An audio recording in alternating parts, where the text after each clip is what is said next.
No ano de 2000 e lá vai cacetada, aconteceu uma guerra nuclear que deu fim aos animes. Osamu Tezuka foi revivido como um ciborgue e entrou em conflito contra seu maior inimigo, o Mecha Hayao Miyazaki. A desgraça foi tanta que os únicos requisitos de que um dia esses desenhos existiram foram umas fitas VHS que continham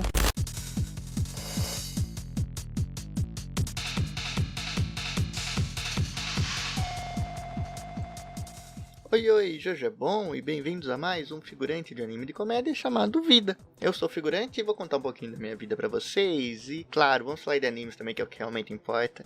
E hoje a gente vai falar sobre Trigun, um anime que me marcou bastante, um anime que eu gosto muito mesmo e tenho realmente muitas coisas a falar, né? E vamos abordar aqui o tópico do pacifismo, como é abordado na obra, as discussões que são levantadas, porque é muito interessante mesmo e é muito valioso até o conteúdo que tem em Trigun.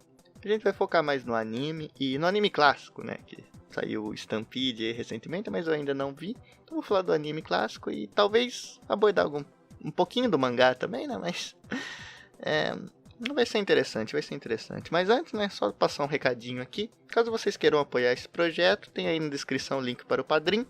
Dê uma lida lá que tem uns textos bem bacanas também, caso vocês queiram. Tenho curiosidade de saber. E tem também o nosso Pix, que é figurantepodcast@gmail.com. E lá você pode mandar qualquer quantia que já vai estar ajudando demais a manter este projeto. E lá também você pode mandar uma pergunta, juntamente com sua contribuição, que eu farei questão de ler e responder aqui no próprio podcast mesmo, para ficar sumarizado em um episódio. Então dê uma checada aí nos links da descrição, mas sem mais delongas, bora aí pro podcast.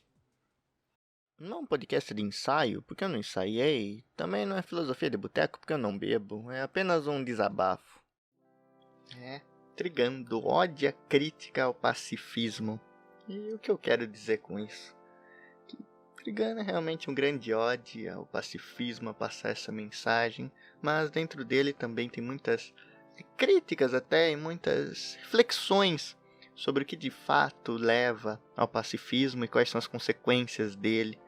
Isso é algo que eu acho interessantíssimo.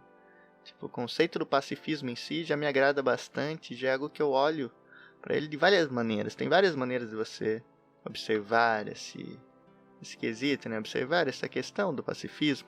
E como abordado em Trigun, para mim, não podia ser mais perfeito do que isso. Porque ele é carregado, ele é forte. Você vê que o autor realmente pensou muito para colocar aquelas soluções lá. A vida do Vest não é fácil, pelo contrário. Tem os maiores dilemas que poderiam existir lá na obra, no anime, no mangá. Então, ele não tem medo de arriscar, ele não tem medo de usar de fato esse artifício e de questioná-lo ao mesmo ponto, de mostrar como ele é bonito, sabe? Eu acho que sem esse questionamento, eu acho que sem esse confrontamento, eu acho que realmente não teria como a mensagem talvez ser passada, a mensagem ser solidificada. Porque se tem uma coisa que realmente me tira do sério, que realmente me tira toda a imersão e foco de uma obra, é quando esse artifício aí do pacifismo é usado de uma maneira extremamente preguiçosa. Que é aquela clássica maneira de que o protagonista ali, geralmente de um shonen, alguma coisa, ele simplesmente não... Ele perdoa ali o vilão cometeu as maiores atrocidades ali, que fez as piores coisas possíveis e impossíveis, o cara fez, a ficha dele tá toda suja e tudo, e ele chega lá, e o protagonista ali tá lá, batendo pra caramba, usando o poder da amizade, tudo, mas no fim ele fala, não, tá tudo bem agora, vamos ser amigos e pode viver sua vida. E assim, na maior cara de pau mesmo. E o que eu quero dizer? Eu adoro redenções, eu adoro pacifismo, mas quando é usado de maneira porca e usada simplesmente ali pra solidificar que o protagonista ali ele não pode matar, o protagonista ali ele não pode usar violência exacerbada, sei lá qual o motivo, mas simplesmente pra limpar a barra do protagonista, pra dar uma desculpa ali pro anime continuar, sei lá, tendo um público-alvo pra criança ou algo do tipo. Eles usam isso, e isso me tira do sério, porque, sabe, não precisa. Você não quer matar o vilão, você não quer fazer algo de ruim com um personagem que mereça, talvez, um tratamento assim. Não faça, sabe? Não tem porquê usar algo tão bonito numa coisa tão vazia, uma coisa que não faz sentido nenhum. Então, vários animes, várias obras aí que eu vejo que tentaram percorrer esse caminho, percorreram de maneira preguiçosa, percorreram ali de uma maneira que é até insultante, de certo ponto, se você realmente levar a sério alguma dessas filosofias, porque é feito nas coxas ali, tipo, a redenção, de novo, é uma coisa maravilhosa. Você vê ali um personagem, você vê ali até uma pessoa que tenha cometido atos questionáveis, mas por algum motivo, por algum toque, por algum impulso, ela encontrou o caminho certo, ela sofreu as consequências de suas próprias ações e agora tem uma nova visão e está pronto para enfrentar o mundo novamente, mas agora de um jeito diferente. Isso é bonito, isso é legal. Agora, simplesmente fazer um cara ali que, sabe, um cara horrível, ter uma redenção do nada e seguir em frente como se nada tivesse acontecido, não é legal. E é justamente por isso que eu aprecio tanto Trigun. Além de, claro, né, como eu já tinha citado, das críticas que ele faz ali ao pacifismo, não necessariamente ao pacifismo em si, mas sim ao pacifista, a pessoa que está praticando aquilo, e é questionado todo o caminho que ela está percorrendo e tudo que ela ainda vai ter que percorrer. Então a gente vê várias situações onde é posto à risca, ele é posto em dúvida a posição do Vash. A gente vê que é um grande desafio, um enorme desafio, ainda mais nesse universo de Trigun, que é simplesmente no faroeste, sabe? É que é uma loucura tão grande quanto querer implementar um pacifismo no faroeste, assim. E é justamente esse desafio que é proposto em Trigun. E você vê que o autor, cara, ele é maravilhoso por seguir esse caminho e por fazer esse desafio, porque ele, sabe, as expectativas que lhe é gerado, assim, que nos é gerado, elas pagam, sabe? Elas realmente se cumprem, porque o mangá é surpreendentemente bom, o anime também é uma enormidade de bom, e é uma obra maravilhosa. Sabe o que eu posso dizer? E de novo, né, vamos agora um pouco mais calma, né, eu já dei um panorama geral de como vai ser aqui a nossa resenha, a nossa conversa, esse desabafo também. E Trigun começa de uma maneira muito cômica até, mas também você fica com o pé atrás, porque ali a gente ouve falar, né, do Vash, o tufão humanoide, ali, o estouro da boiada, como ele é conhecido, e que a cabeça dele vale 60 milhões de dólares duplos. Então, é dinheiro, é muito dinheiro, não é? E ele é apresentado como se ele tivesse feito muitas atrocidades, e a gente é apresentado a ele e fica aquela dúvida, será que ele é, será que não é? Ele, né, no caso, não demora tanto assim pra cair a ficha. E a gente acompanha, a gente vê como um personagem desse, um cara tão legal, um cara tão engraçado, poderia ser capaz de cometer tudo aquilo. E é nesse dilema, que já nos é apresentado no primeiro episódio, que ele seta, de certa forma, o tom de como vai ser tratado a moralidade nessa série, nesse show.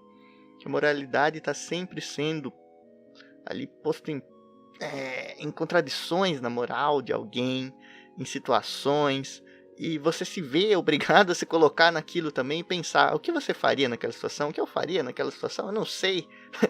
Mas é apresentado diversos caminhos, diversas situações ali que são interessantes você ver como que o Vash vai resolver sem descer o 38 na cabeça de alguém. E a gente acompanha, e de novo, no começo ele é mais leve, porque Trigun, ele é um fenômeno nesse caso, né? Tem um fenômeno nele que é raro até, bem raro, bem comum. Ele é um mangá, começou sendo publicado como um shonen, e depois ele foi para uma revista seinen. Então você vê como ele é, digamos que quebrado ali no meio, então até no começo, e é transformado em duas séries ali diferentes, mas seguindo a mesma linha, porque ele continua, ele não para, ele não... É a mesma história, o mesmo universo, os mesmos personagens, e tem essa continuidade. E isso gerou uma história muito boa, gerou ali uma história que parece naturalmente que já seguiria esse rumo, e fez bem, tanto pro anime quanto pro mangá, mas no anime eu sinto que eles capitalizaram muito bem em cima disso, porque ele começa ali no tom cômico mesmo, ele começa ali aquele tom, e as coisas vão escalonando, assim, a partir de um determinado episódio a gente vê que é derradeiro, assim, as coisas começam a dar errado, o clima começa a pesar, o tom começa a pesar, e o anime continua e finaliza ali um tom bem coerente. Nem tanto ao céu, nem tanto ao inferno, ele se mantém numa linha muito boa, numa linha crescente, e é bem interessante. E esse fenômeno também, vale ressaltar, que gerou uma pataquada danada com a publicação do mangá físico aqui no Brasil. Vocês podem pesquisar aí, mas é muito confuso e fez com que Trigun fosse um desses mangás que a coleção completa é até bem rara e o pessoal enfia a faca pra você comprar. Porque tem ali o Trigun, que seria, digamos que a parte shonen, só que ela tá meio que dividida, tem o 1 e o 2, depois tem o 1 e o 2, só que um pouco mais grosso, e aí depois que vem o Trigun Maximum, que seria a parte seinen da coisa, e ao todo acho que são 16 volumes, mais 14 do máximo e o resto do normal. E por sorte, que vai uma curiosidade, eu tenho aqui ó, uma edição que eu comprei num sebo muito bom. E eu realmente estava procurando pela coleção completa, mas infelizmente não tinha. Mas eu pude pegar esse aqui, que é o 5, como vocês podem ver aí, né? E pra quem tá ouvindo, eu já falei que é o 5, né? E é bem interessante. E curiosamente, eu também tenho simplesmente o capítulo final de Trigun. Esse aqui é o volume final, compiladinho, ele até acho que é um pouco maiorzinho que o outro. E é bem bonitinho até, sabe? Isso aqui eu realmente queria muito ter a coleção completa, mas... Ah, cara, olha só que sacanagem. A gente vê aqui no código de barra. Deixa eu tentar focar aqui pra vocês. Mas olhem, vejam isso. Tá meio difícil. Mas, resumindo, tá R$11,90 aqui, meus amigos. R$11,90 o preço desse mangá. Caramba. E a gente tem que ver hoje, né? O preço aí de um mangá comum, o preço de um mangá padrão, como que tá. E indo mais além, o próprio Trigun mesmo, esse Trigun aqui, tipo, esse aqui tá 11 conto, tem 16 desse. E eu quero que vocês chutem, quanto que tá a coleção completa? Bem, eu não sei quantos vocês chutaram, mas tá mais que 500 pau, caramba. Tá mais que 500 pila. Mas enfim, desabafos à parte, voltando aqui pro que realmente importa. No começo de Trigun, é nos apresentado ali várias situações das quais o Vest tem que lidar ali, e são sempre perigosas essas situações, estão sempre mexendo mesmo com a moral e colocando, fazendo o Vest, ele tem que se virar tudo mesmo, tem que se virar nos 30 ali para resolver esses conflitos sem ter que matar ninguém, digamos assim, sem ter que apertar o gatilho dessa forma, e ele tenta, ele sofre com isso, mas ele consegue, e é aí que tá. Mesmo conseguindo, tem uma coisa que me faz pensar bastante, que me fascina, que são as discussões que acontecem em todos esses episódios aí que a gente vê, que ele segue num ritmo até meio que episódico, podemos dizer assim. Não arrisca, mas vocês entenderam onde eu tô querendo chegar. E a gente vê ali as situações, a gente é apresentado novos personagens, geralmente numa cidadezinha nova, a gente vê ali que tem um conflito, tem uma coisa ali que não tá em ordem, chega o Vest, ele tenta resolver, ele tenta pegar o máximo de informações possível e as interpreta de uma maneira que seja favorável a ele e a todos que estão envolvidos naquilo, para que todos ali tenham uma chance de redenção, que todos ali acabam ficando bem na história e tem uma chance ali de começar de novo e de seguir em frente. E o que ele faz para isso? Ele absorve todos os conflitos, geralmente. Ele é como uma bucha ali que absorve todos os conflitos até não sobrar mais razão para essas pessoas se degladiarem, para essas pessoas partirem para a violência. Ele faz tudo isso e pega para ele puxa mesmo para ele e resolve de fato o problema. Não existe mais problema. Só que aí que vem essas discussões, porque mesmo fazendo isso, ainda tem os comentários ali, no calor do momento, as pessoas vendo o Vest resolver tudo e elas não terem mais motivo para brigar.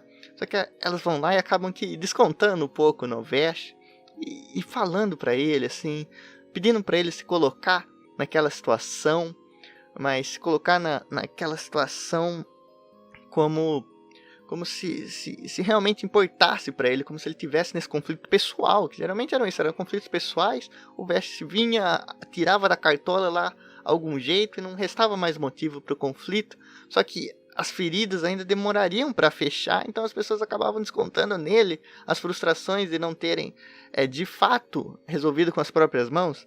Então ali era, de novo, o discurso do Vest ali incomodava as pessoas de alguma forma, porque elas vinham ali como uma espécie de hipocrisia até, né, do Vashti fazer tudo e parecer tão fácil pro Vashti. Coitado do Vashti. E tinham situações realmente delicadas, que você via ali que as pessoas que realmente queriam matar um ali no meio, elas tinham um bom motivo, elas tinham ali todo um processo, ali, todo um julgamento que levou elas terem aquelas atitudes. E elas falavam, sabe, eram vários argumentos ali contra essa ideologia do Vashti, essa ideologia que ele tinha como algo, como um juramento mesmo, ele não iria quebrar aquilo, independente do motivo, era esse o objetivo dele, por uma promessa lá que ele fez com a personagem, com a Ren, né, com a Ren, não sei lá como se pronuncia, e tem toda aquela backstory dele, que nós vamos comentar um pouquinho mais pra frente, mas ele tá lá, ele tem essa promessa, ele não vai deixar de cumprir, não importa qual é o motivo, só que as outras pessoas às vezes não conseguem enxergar isso, e se conseguem, elas questionam também, tipo, elas pedem pro Vashti se colocar no lugar delas e imaginar o que eles fariam, se eles têm o direito de fazer aquilo ou não, e com isso o Vashti vai só levando aqui pra cuca, sabe? Levando pra cabeça um monte de coisa, mesmo resolvendo, ainda vai tendo essa coisa no julgamento dele, e ele continua soberano ali, a promessa, ele vai conhecendo muita gente, ele vai salvando muita gente, fazendo amizade, tem a redenção de várias pessoas também, porque sempre é nos apresentado algum vilão da semana ali, algum personagem ali que tá fazendo coisas erradas, o Vashti consegue fazer uma volta inteira para mostrar para essa pessoa que tem outro caminho, que é possível seguir o outro caminho, isso é muito bonito. Mas a gente tá sempre presente ali nas críticas que as pessoas têm às ações ali do Vashti, e nessa coisa absoluta do pacifismo, sabe? E não, é isso que acho que torna tão legal da gente acompanhar, isso que torna tão interessante, porque a gente vê ali um mundo tão violento, um mundo tão realmente violento mesmo, as pessoas ali estão com recursos escassos ali, eles estão no lugar já que não é mais a Terra, que é um planeta meio esquisito, eles dependem ali de uns recursos que não vão durar para sempre, eles têm que recorrer a umas coisas que talvez mexa um pouco com a moral do Vashti, né? Mas isso é abordado mais do mangá, que são as plantas, no caso. Mas a gente vai descobrindo e a gente sente tudo isso, é tangível tudo aquilo que é dito, sabe? A dualidade humana é mostrada toda hora, a dualidade da natureza, nossa. E em todo aquele caos, a gente já pode imaginar as diversas situações que vão surgir disso aí. E a toda hora o Vashti é sempre questionado ali sobre as limitações do pacifismo dele, pois ele é colocado em situações extremas ali, onde a violência parece não ter outra saída, a não ser ela, que ela é inevitável de alguma maneira, e o Vashti está lá para tentar evitar. Então tem sempre essas discussões, é sempre essa coisa de que a paz absoluta realmente existe, ela pode existir nesse universo cheio de conflitos, e é uma coisa mais maluca que a outra. Então esses desafios é o que torna a obra tão interessante, tão fascinante da gente acompanhar. E no fundo a gente está só esperando para ver quando inevitavelmente o Vashti vai ser obrigado a quebrar sua conduta. Porque o mundo é cruel, não é mesmo? Todo mundo sabe disso. Mas será que o Vashti sabe ou quer aceitar essa realidade?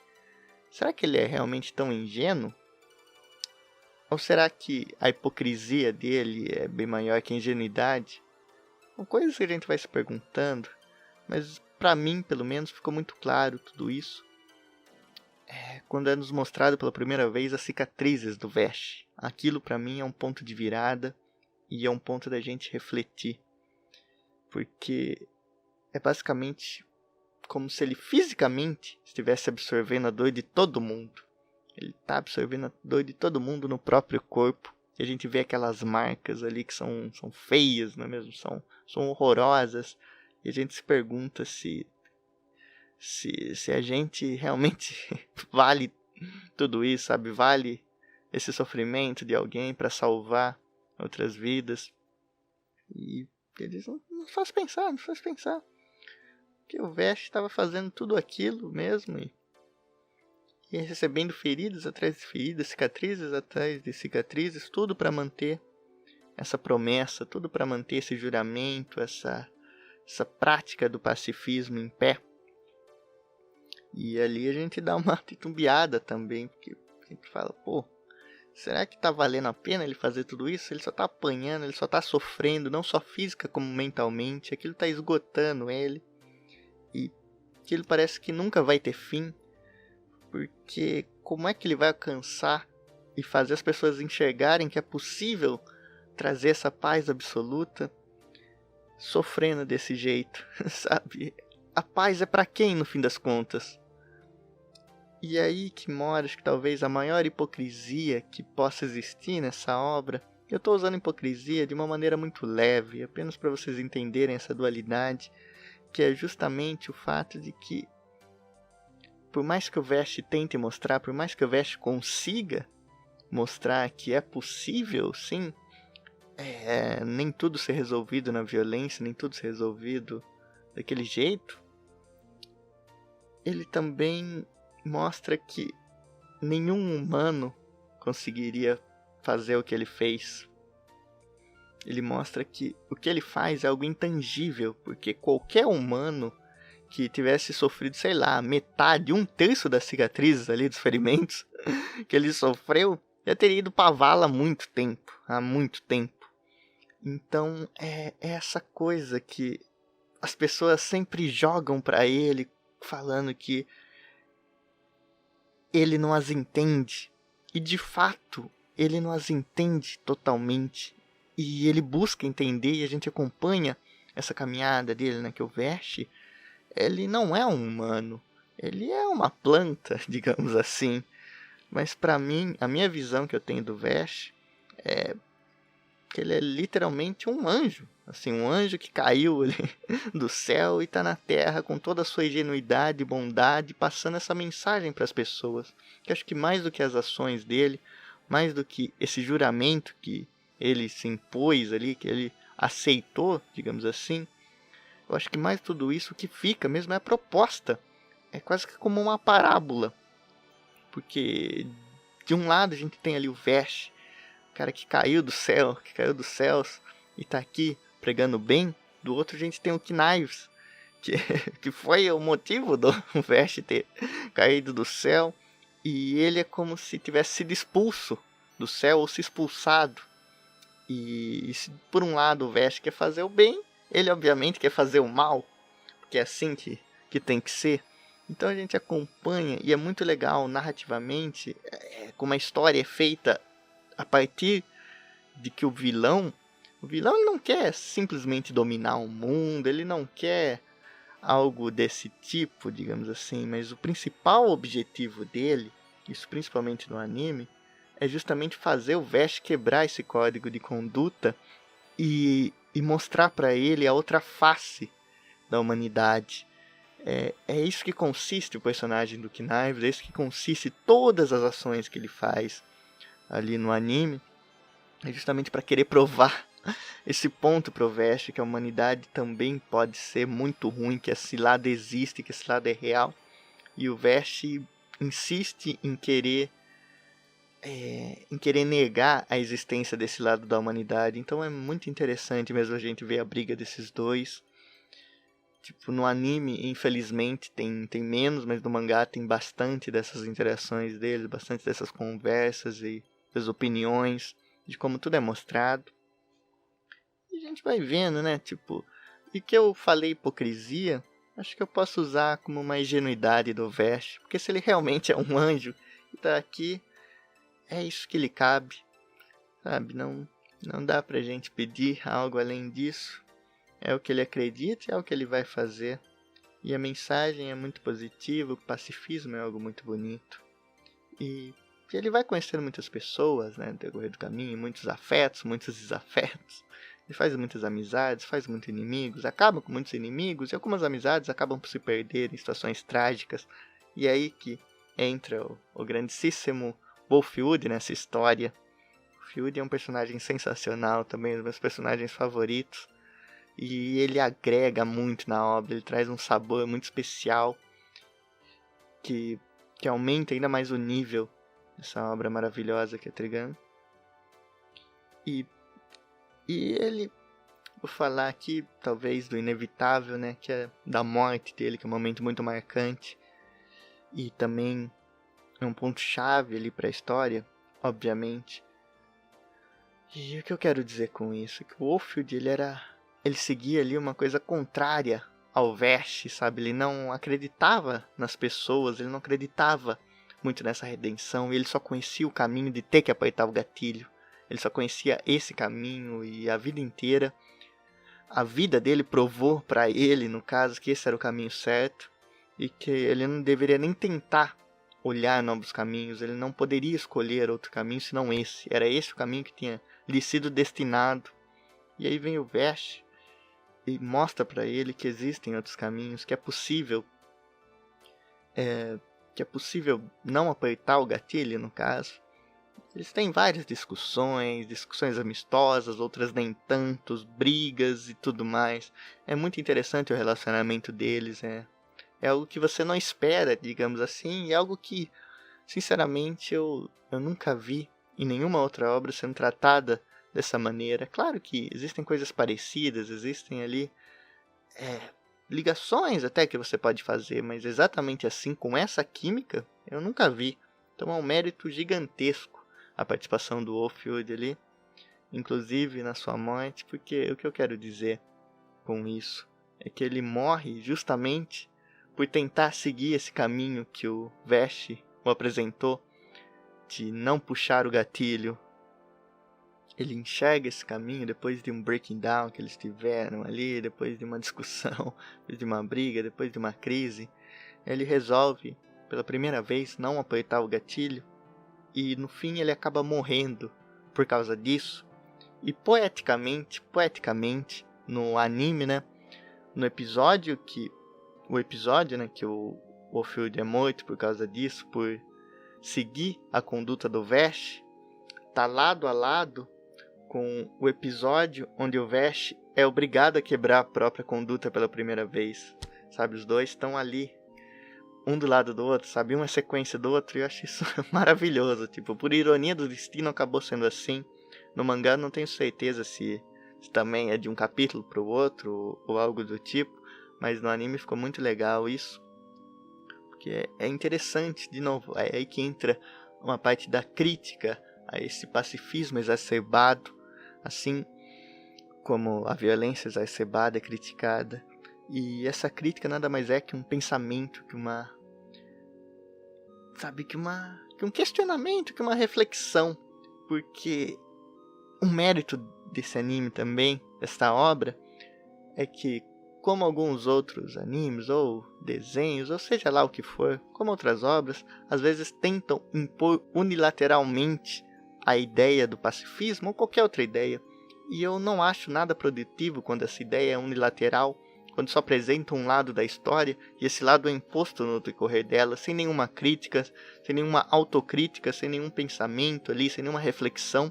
Eu acho que no fundo acaba não servindo para muita coisa e acaba parecendo simplesmente uma propaganda ali, porque sem esses questionamentos não tem como ter algo produtivo, não tem como ter algo que a gente nunca tinha visto, algo que nunca tinha passado pela nossa cabeça. Porque se a obra tá lá só batendo no martelo, sempre na mesma questão, na mesma questão, na mesma questão e da mesma forma, o que nós vamos tirar daquilo, senão aquilo que nós estamos literalmente vendo? Então tem que ter um espaço para pensar.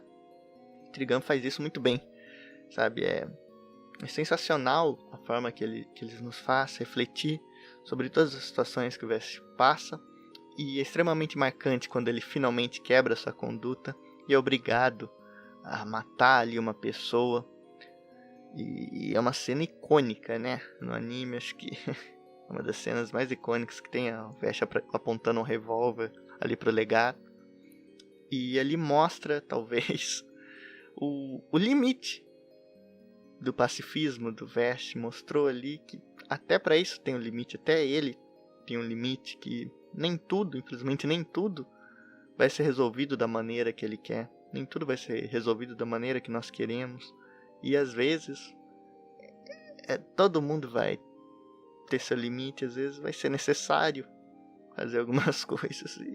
E é mostrado, sabe? É mostrado de uma maneira muito, muito bem construída. Nos faz pensar. Acho que é isso que é uma das mensagens de tudo que é feito, de toda essa jornada do verso que a gente pode tirar. São reflexões, são mensagens e tudo que nos leva a pensar, que nos leva a refletir. A moralidade, aquele dilema que é sensacional também, o dilema da aranha e da borboleta, onde o Vashti queria salvar os dois, mas era realmente possível salvar os dois? Faria realmente sentido salvar os dois? E só sei que aquilo me deixou pensando ali por meses depois que eu vi aquele episódio, aquela cena. E vários momentos foram assim. Eu acho que é muito legal. A reflexão é sempre o caminho. E no fim de tudo, acho que Trigun, além de passar essa ideia do pacifismo, também passa a ideia da gente pensar mais nas nossas ações e pensar mais em outras formas de ver o mundo, outras formas de seguir e de pensar realmente nisso. Acho que pensar é a palavra mesmo que fica. Tudo que a gente pode tirar e tudo que a gente pode refletir.